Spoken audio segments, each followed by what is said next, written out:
여러분 반갑습니다. 빵식입니다. 시청하시기 전에 방송에 도움이 되는 좋아요 버튼 한 번씩 눌러주시고요. 영상에 대한 여러분들의 의견을 댓글로 마구마구 달아주시면 대단히 감사하겠습니다. 자, 여러분, 박근혜 대통령이 탄핵이 되는데 정말 많은 공작 수법들이 있었다는 것을 지금에 와서야 알게 됐는데, 완전히 이거는 60년도, 70년도에 사는 듯한 그런 느낌을 많이 받습니다. 법원의 판사들도 마찬가지지만 당시 특검의 검사들이 정말 후한무치한 짓을 너무나도 많이 저질렀는데요.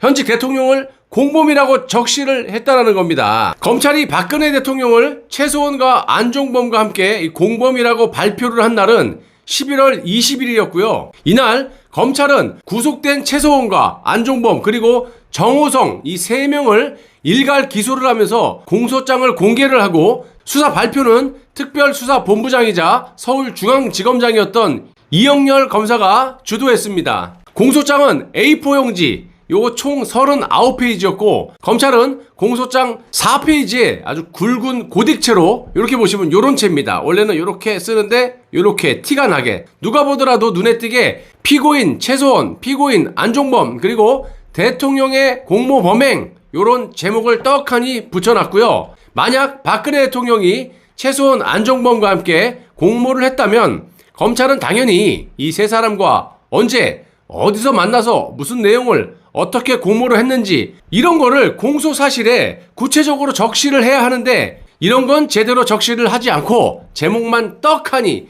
최소원 안종범 그리고 대통령이 공모했다라고 아주 굵은 글씨로 적시를 했다라는 겁니다. 최소원과 안종범은 박근혜 정부 출범하기 전은 물론이고요, 출범 이후에도 단 한 번이라도 만났거나 통화한 사실이 없다라는 것은 검찰 수사에서 모조리 확인이 되었는데, 검찰은 아무런 증거도 없이 현직 대통령을 최소원과 안종범의 공범이라고 공소장에 떡하니 못을 박았다라는 겁니다. 공범이라는 표현은요, 2016년 12월 9일 탄핵 소추안이 국회를 통과할 때 아주 결정적인 증거로 작용을 했고요.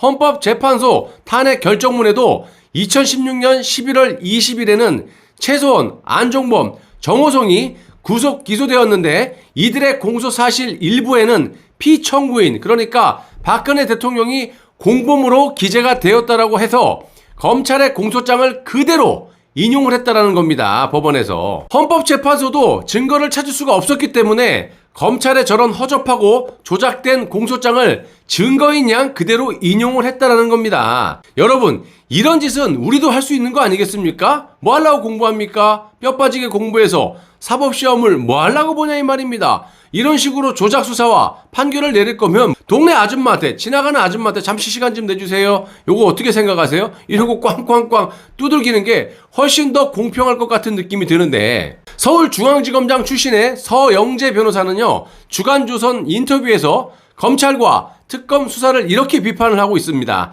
특검 측이 증거가 차고 넘친다라고 말을 하지 않았나? 여러분, 우리 많이 들어보셨죠? 항상 증거가 차고 넘친다. 이거 뭐 추미애도 맨날 차고 넘친다고 했는데 단 한 개도 없어요. 자, 이건 검사가 아니라 선동가다.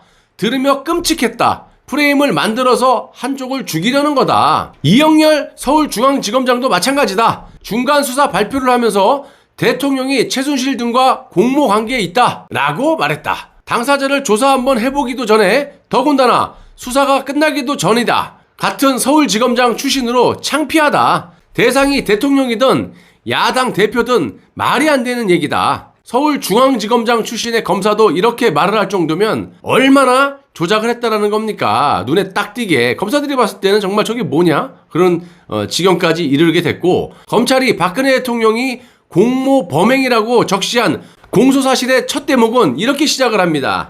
2015년 7월경 대통령은 현 정부가 국민의 문화적 권리를 보장하고 문화의 가치와 위상을 제고하기 위해서 문화 융성을 4대 국정기조로 하나로 정하여 적극적인 인적, 물적 지원 등 행정력을 집중하여 역점적으로 추진하고 있는 점에 착안하여 한류 확산, 스포츠 인재 양성 등 문화, 스포츠 사업을 목적으로 하는 재단법인의 설립을 추진하되, 재단법인의 재산은 전국 경제인 연합회 소속 회원 기업체들의 출연금으로 충당하기로 계획하였다. 뭐 이렇게 썼는데 박근혜 대통령이 2015년 7월경에 재단을 설립하기로 계획했다라는 내용은요, 전혀 근거 없는 검찰의 자의적인 해석이고요. 미르재단 설립이 박근혜 대통령 지시에 의한 것이라는 내용은 안종범의 일방적인 주장이고, 최소원이 리커창 중국 총리의 방안을 미리 알고 정호성에게 문화재단 설립을 서둘러야 한다라고 말했다라는 그런 내용은 재판 과정에서 모두 사실이 아닌 것으로 밝혀졌어요.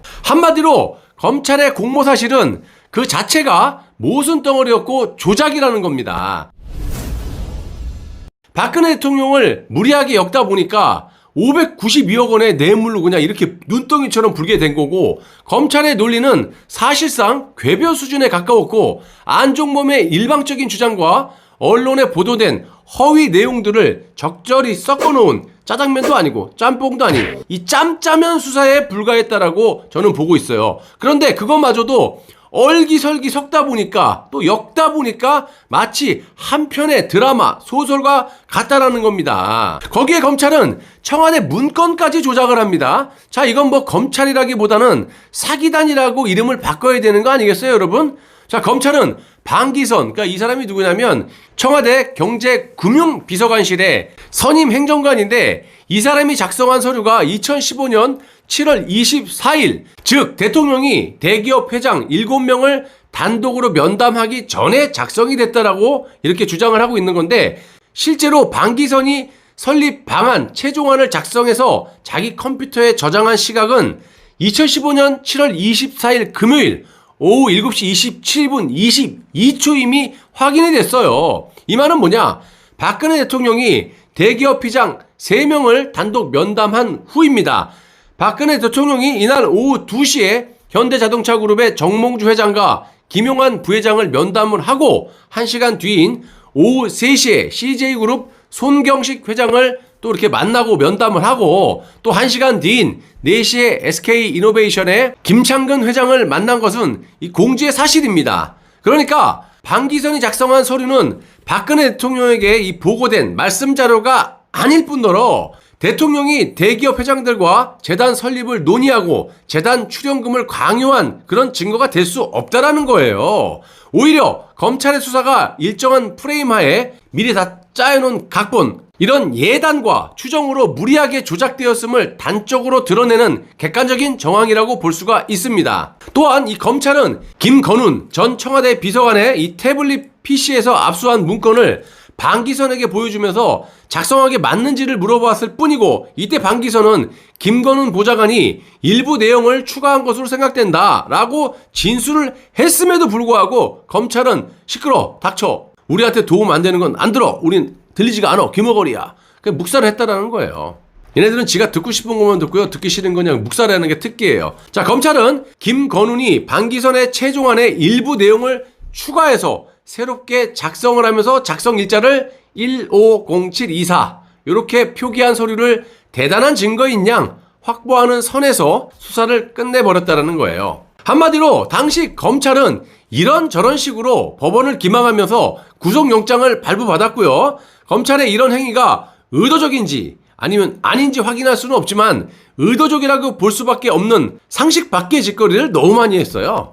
아무튼 공권력에 의한 사실 조작 행위라고 지적하지 않을 수가 없고요. 뒤늦게라도 사실관계를 확인한다면 당연히 그때라도 수사 방향을 딱 틀어서 올바르게 세워야 정의가 살아남는 그런 검찰이라고 부를 수가 있었을 터인데, 이건 뭐 검찰이 하는 짓을 보시면요, 조작된 증거로 2017년 3월 31일에 박근혜 대통령을 구속을 시켜버리고 되레 윤석열을 보세요. 본인이 그냥 사인해놓고 본인이 구속수사하고 싶은 마음이 없었다라고 궤변을 내놓고 있지 않습니까? 자, 검찰은 증거인멸도 서슴지 않게 했고요. 나머지 증거도 이 홍성준이라는 검사가 틀어지고 주질 않고 있습니다. 최소원 씨가 자신의 것이라고 주장하는 이 태블릿과 핸드폰 일체를 달라고 했을 때 과연 검찰에서 안 줄 수 있는 방법이 있는지 되려 묻고 싶어지고요. 법대로라면 안 줄 방법이 없다고 하는데 어디 한번 지켜보도록 하겠습니다. 태블릿 조작, 공소장 조작, 증거 조작, 증거 인멸, 위증교사, 불법적인 행동 등등등, 이건 범죄자를 법으로 수사를 해갖고 이 사회를 맑고 깨끗하게 안전하게 만드는 것이 아니라 이거는 최소한하고 박근혜 대통령이 공모가 아니라 검찰과 법원이 딱 들러붙어서 공모를 해가지고 완전히 헌법을 파괴하고 법치를 무너뜨리고 그로 인해서 무능력한 이 좌익에게 정권을 넘겨주게 됐고 국가의 시스템을 붕괴를 시키고 국민들의 삶은 북한의 인민으로 전락시키는 짓을 법원과 검찰, 언론, 정치인 그리고 사기꾼들이 했다라고 봅니다. 국민들이 무슨 죄가 있어요? 속은 죄밖에 더 있습니까? 하루빨리 이런 진실을 전 국민에게 전파를 해서요. 정상적인 보수 세력이 하나로 똘똘 뭉쳐서 무너져가는 나라를 다시금 세워야겠습니다. 그러기 위해서는 저들이 진행하고 있는 내각제 개헌을 철저하게 막아야 되죠. 순식간에 이루어질 수 있고 만약 그렇게 되면 정말 되돌릴 수 없는 걷잡을 수 없는 세상에서 우리가 살 수 있기 때문에 정신 바짝 차려서 자유 대한민국을 온전하게 우리 후손들에게 물려줬으면 합니다. 자, 이 나라의 주인은 바로 여러분들이십니다. 나라가 없는데 살아서 뭐합니까? 라는 각오로 거짓 없는 진실된 애국방송만 제작해서 여러분들에게 제공할 것을 약속드리겠습니다. 끝까지 시청해 주셔서 대단히 감사합니다.